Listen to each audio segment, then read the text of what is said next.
قالوا يا مريم لقد جئت شيئا فريا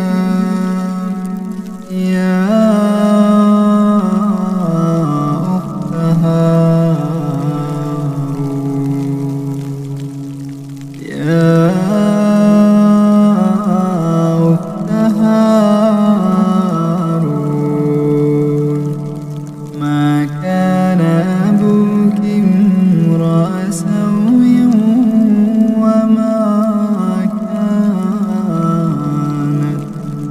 وما كانت أمك بغيا فأشارت إليه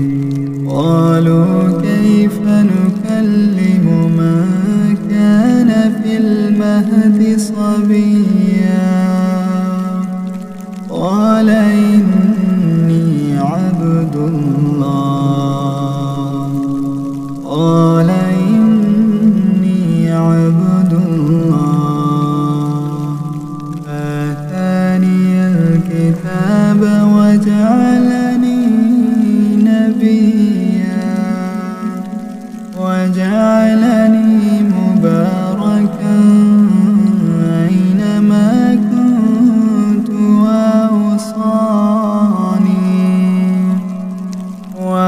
وأوصاني بالصلاة والزكاة ما دمت حيا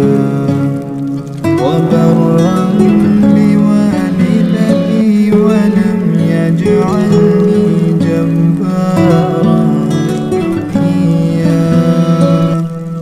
والسلام علي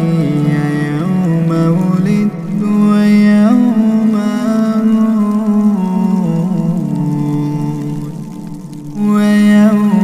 أبعث حيا ذلك عيسى بن مريم قول الحق الذي فيه يمترون ما كان لله أن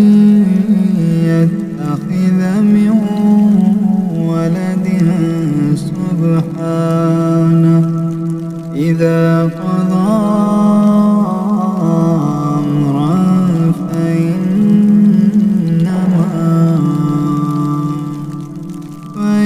فإنما يقول له كن فيكون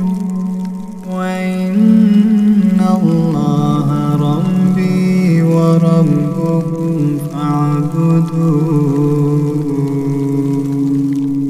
هذا صراط